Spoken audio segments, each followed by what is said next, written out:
Hello everyone and welcome back to my YouTube channel Ashish Pioneer English. In this video I will bring to you some words for SSC and banking. हमारे जितने भी विद्यार्थी SSC and banking की तैयारी कर रहे हैं उनके लिए ये एक परफेक्ट वीडियो है और ये एक परफेक्ट यूट्यूब चैनल है.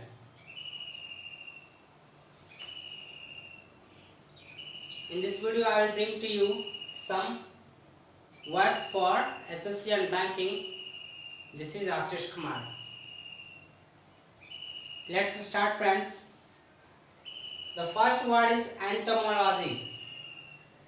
Entomology. Entomology is a noun. Entomology is a noun. It means study of insects and worms. Entomology means study of insects and worms. मतलब कीड़े मकोड़े का अध्ययन को एंटोमोलॉजी कहते हैं. ठीक ना. कीट विज्ञान. कीट विज्ञान हिंदी में वर्ड है, इसे इंग्लिश में एंटोमोलॉजी कहते हैं. Entomology is a noun. It means study of insects and worms. Clear है. नेक्स्ट वर्ड है प्लूवियल. प्लूवियल में आप इस वर्ड में आप देख रहे हो सफिक्स अल लगा हुआ है. Al A L. Pluvial al suffix वाले वर्ड एडजेक्टिव होते हैं. ठीक है. तो अल सफिक्स आप जहां भी किसी भी वर्ड में देखोगे तो वो एडजेक्टिव फॉर्मेशन होगा. तो क्लियर है कि ये एडजेक्टिव है.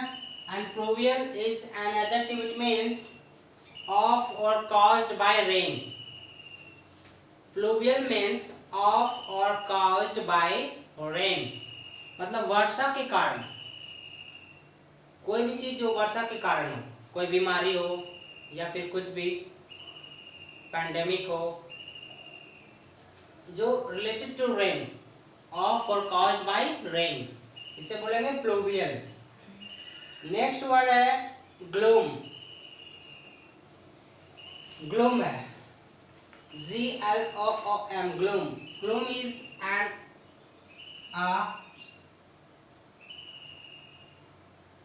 Gloom is a noun. It means depression. Word आपने सुना होगा डिप्रेशन.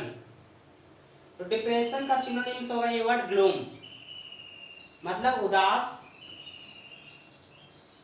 और डिप्रेस्ड पर्सन या फिर डिप्रेस्ड जो भी होगा, कोई डिप्रेस्ड फेस होगा तो उसे ग्लूमी फेस कह सकते हैं.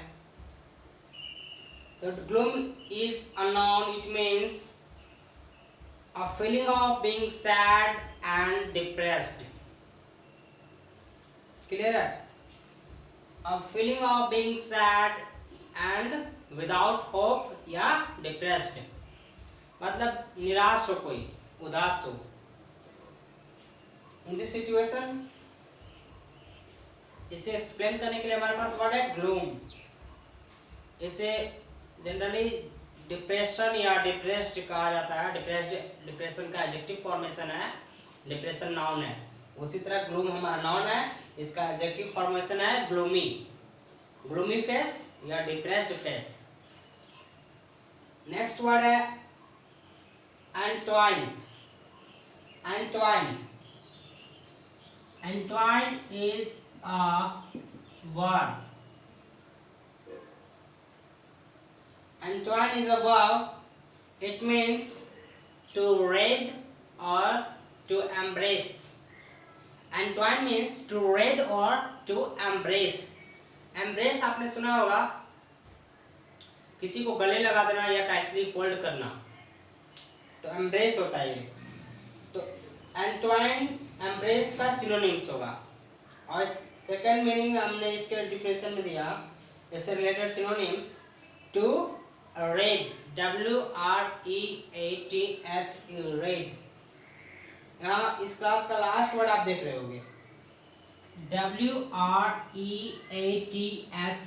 Red. Wreathe is a verb. Wreathe जो है एंटवाइन का सिनोनिम्स होगा, क्लियर है। तो एंटवाइन का is a verb, it means to wreathe और टू एम्ब्रेस, किसी चीज को गले लगाना लेना, मतलब फिगरेटिव मीनिंग हो सकता है टू असिमिलेट, मतलब असिमिलेट का हिंदी होता है आत्मसात कर लेना, मतलब उसे पूर्ण रूप से मान लेना और उसे क्या करना, उसका पालन करना, ये होता है एसिमिलेट। और एंटवाइन में हमने डिफाइन किया था वर्ड रेद को, तो रेद का मीनिंग होगा, रेद भी एक वर्ब है, क्लियर है, WREATH रेद। इस क्लास के लास्ट में मैंने इस वर्ड को रखा है WREATH wreathe. Wreathe is a verb, it means cover, cover किसी चीज को कवर करना या सराउंड कर लेना, उसे किसी भी चीज को, किसी पर्सन या समथिंग, किसी चीज को सराउंड करना या उसे एन सर्कल कर लेना। मान लिया समथिंग कुछ है यहाँ, इसे एन सर्कल कर लिए, तो एन सर्कल के लिए हमारे पास सिनोनिम्स है एंटवाइन, तो हम कह सकते हैं हमने इस चीज को एंटवाइन किया है, कह सकते हैं ना। रेद, रेद में भी हमारा क्या मीनिंग आ रहा था, कवर करना, सराउंड करना या एनसर्कल करना, तो हम इस चीज को एनसर्कल कर रहे हैं तो समझिए आप रेद भी कर रहे हैं, रेद WREATH, रेद इसका सिनोनिम्स है, एंटवाइन सिनोनिम्स है, एंड सराउंड भी कर रहे हैं, कवर, कवर करना होगा, थोड़ा अलग सेंस होता है, जब हम किसी चीज को कंप्लीटली ढक देंगे तो वो कवर कहलाएगा। तो यहाँ हो रहा है एनसर्कल करना या सराउंड करने का सेंस। एंटवाइन, एंटवाइन का मीनिंग होगा टू रेद और टू एम्ब्रेस, क्लियर है ना। एम्ब्रेस टाइटली किसी चीज को होल्ड कर लेना या गले लगा लेना, ये भी एनसर्कल ही है, क्लियर है। इस तरह किसी चीज को टाइटली होल्ड करना या एनसर्कल करना या सराउंड करना, सारा मीनिंग सेम है, क्लियर है। यहाँ भी किसी चीज को एनसर्कल या सराउंड किया जा रहा है या कवर किया जा रहा है, यही होता है वर्ड एंटवाइन। एंटवाइन एक वर्ब है और हम हमारे पास क्लियर है ये वर्ड। अब नेक्स्ट वर्ड की ओर चल रहे हैं, ये है ग्रास्प, GRASP, ग्रास्प। ग्रास्प जो है वर्ब है, क्लियर है।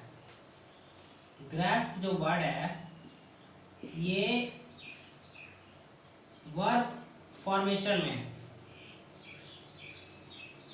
ग्रास्प, ग्रास्प का मतलब होगा to take a firm hold of somebody और something, to take a firm hold of somebody और समथिंग, मतलब फर्मली किसी चीज को होल्ड करना, टाइटली होल्ड करना या फर्मली, फर्म मतलब होता है सख्त, मतलब फर्मली किसी चीज को होल्ड करना, जोर से किसी चीज को पकड़ लेना, मतलब grasp is a verb, it means to take a firm hold of somebody or something, किसी को firmly hold करना या tightly hold करना, ये होता है grasp।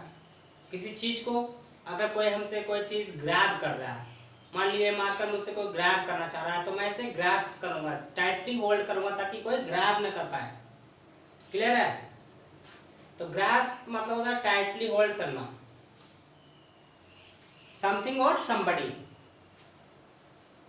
या हमारे फ्रेंड को कोई हमसे दूर ले जाना चाह रहा है और मैं नहीं चाहता हूँ कि ये फ्रेंड मुझसे दूर जाए, तो मैं इसे क्या करूँगा, ग्रास्प करूँगा, टाइटली होल्ड करूँगा ताकि ये मुझसे दूर ना हो। ग्रास्प जैसा अभी हमने कहा वर्ब है, grasp meaning to take a firm hold of somebody और समथिंग, क्लियर है। आई होप ये वर्ड आपको क्लियर है। और नेक्स्ट वर्ड की ओर हम लोग चल रहे हैं, वो है ग्रीम। तो ग्रीम है, ये भी एक वर्ब है, ग्रीम भी वर्ब है। Grim is a verb, it means looking और साउंडिंग वेरी सीरियस, क्लियर है। मतलब कोई भी चीज जो बहुत ही गंभीर, सुनने में बड़ा ही गंभीर लग रही हो, एंड दिखने में बड़ी गंभीर सिचुएशन फील हो रहा हो। तो ग्रीम है जो गंभीर सिचुएशन, कोई भी चीज़ जो बहुत ही सीरियस लग रही हो, तो ऐसे सिचुएशन को, ऐसी घटना को या ऐसे फेस को ग्रीमी फेस, ग्रीमी सिचुएशन, या फिर ग्रीम का एडजेक्टिव फॉर्मेशन है ग्रीमी। इसी से वर्ड हमने बनाया ग्रीमी फेस, मतलब सीरियस फेस। क्लियर है? तो ग्रीम एक वर्ब है, और अभी कुछ देर पहले हमने वर्ड देखा था ग्लूम। ग्लूम क्या था? उदास और डिप्रेस्ड फेस या डिप्रेस्ड पर्सन, जो बहुत ही निराश हो और उदास हो, वैसा ही वर्ड है ग्रीम। बट ये नहीं, बिल्कुल सेम है। सीरियस, ये भी सीरियस है, उदास है या डिप्रेस्ड है तब सीरियस ही है ये। एंड हमारा ग्रीम भी क्या है? साउंडिंग और लुकिंग वेरी सीरियस। तो ग्रीम भी, बट ये ग्रीम है जो और वेरी सीरियस है, और ये सिर्फ सीरियस है। डिफरेंस समझ रहे हैं? ये ज्यादा डिग्री है इसका। तो grim, to take grim means looking और साउंडिंग वेरी सीरियस, कह सकते हैं ग्रीमी फेस या ग्रीमी स्माइल।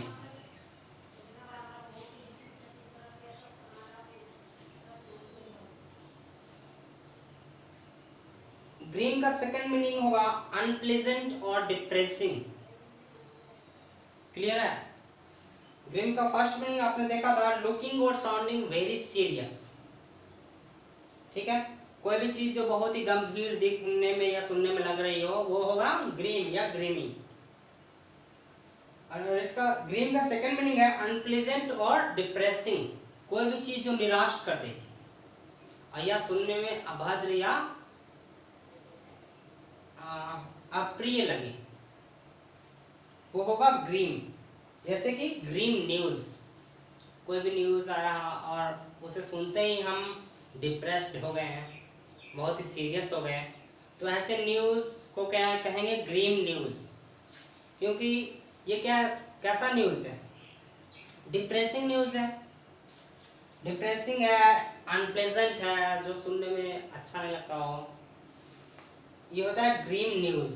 ग्रीम का दो मीनिंग आपने देखा, और मुझे विश्वास है कि आप ये दोनों मीनिंग एसिमुलेट कर चुके हो। इसके एग्जामिनेशन पे आप मेहनत करें। ओह सॉरी, एग्जामिनेशन में क्या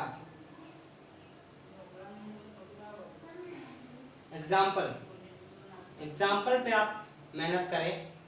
ग्रीम है, ये सारे वर्ड्स हैं, इसके एग्जाम्पल को आप करने की कोशिश कीजिए। आपका वर्ड वोकैबुलरी पावर और स्ट्रॉन्गर पे स्ट्रॉन्गर होता चला जाएगा। क्लियर है? टाइम की लिमिट होने की वजह से मैं यहाँ पे सारे वर्ड के एंड एग्जाम्पल दे ही नहीं पा रहा हूँ जनरली, वक्त की पाबंदी के कारण। ग्रीम वर्ड आप देख रहे हैं, तो ग्रीम न्यूज देखा आपने, ग्रीमी फेस देखा, और आपको ये वर्ड क्लियर है, अभी बताया। नेक्स्ट वर्ड है ऑब्वियस। ऑब्वियस क्या है? हिंदी इसका होता है स्पष्ट। क्लियर वर्ड आपने सुना है, क्लियर स्पष्ट होता है। जो ऑब्वियस है ये क्लियर का सिनोनिम्स है, ठीक है ना? तो क्लियर वर्ड आप, ऑब्वियस मीन्स होता है clear. Obvious is an adjective, it means easily perceived और अंडरस्टूड। कोई भी चीज जो बहुत ही आसानी से समझ में आ जाए, यानी कि वो इजी है, क्लियर है, तभी तो हम इजिली अंडरस्टूड कर पा रहे हैं उस चीज को। ऑब्वियस है, ऑब्वियस मतलब क्लियर है, और जब क्लियर है तो इजिली अंडरस्टूड होगा, इजिली अंडरस्टैंडेबल होगा, और इजिली परसीव्ड होगा। जिस चीज को हम गहन कर सके, परसीव्ड कर सके इजिली, आसान तरीके से, तो जाहिर सी बात है वो क्लियर होगा, स्पष्ट होगा, तभी तो। ऑब्वियस इसे कहेंगे, और ऑब्वियस है एडजेक्टिव।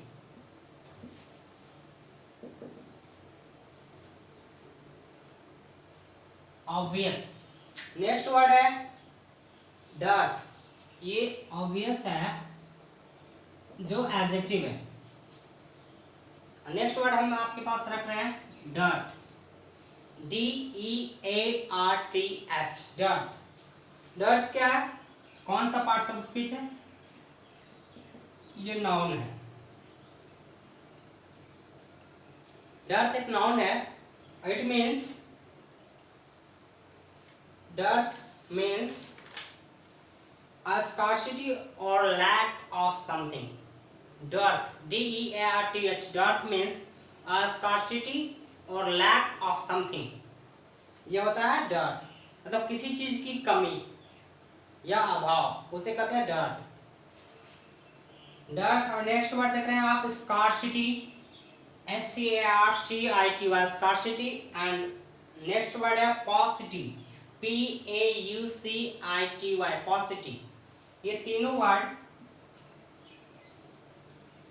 आप देख रहे हैं, ये तीनों वर्ड एक दूसरे का सिनोनिम्स है, मतलब इन तीनों का अर्थ एक ही होगा। तो डर्ट, स्कार्सिटी एंड पॉसिटी तीनों का मतलब होता है कमी या अभाव। तो डर्ट का अभी हमने कहा, dirt is a noun, it means a scarcity और लैक ऑफ समथिंग, किसी चीज का कमी या अभाव होना डर्ट कहलाता है। स्कार्सिटी, ये तीनों सिनोनिम्स हैं और ये तीनों के तीनों नाउन भी हैं। क्लियर है? एंड लास्ट वर्ड है wreathe, WREATHE, wreathe. Wreathe is a verb, it means, wreathe आपने देखा, wreathe is a verb, it means cover, surround और एनसर्कल।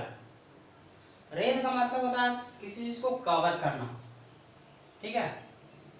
मान लिया ये समथिंग कुछ है और इसे हम इस तरह कवर कर रहे हैं, इस चीज को ये कवर कर रही है। या फिर हम अम्ब्रेला लेके चलते हैं रेन में, रेनी सीजन में, तो ये अम्ब्रेला क्या करती है, हमें कवर करती है। यहाँ होते हैं हम, ये अम्ब्रेला हमें कवर कर रही है। इस तरह ये कोई चीज, किसी चीज को जब कवर करे तो उसे रेद कह सकते हैं। या जब भी कोई चीज, समथिंग या समबडी को कोई चीज एनसर्कल करे या सराउंड करे, एनसर्कल या सराउंड किसी चीज को किया जा रहा है तो रेद कह सकते हैं। इसके लिए वर्ड है हमारे पास रेद, WREATHE। और इसी से रिलेटेड वर्ड अभी हमने कुछ देर पहले किया, एंट्वाइन। एंट्वाइन याद होगा आपको, अभी अभी आपने एंट्वाइन वर्ड देखा जो कि एक वर्ब है और इसका मीनिंग होता है टू रेद और टू एम्ब्रेस, किसी चीज को एम्ब्रेस कर लेना, गले लगाना या उसे एसिमुलेट करना। और रेद का मीनिंग होता है टू सराउंड और टू एनसर्कल और to cover. I hope this video will be helpful for you. Jai Hind.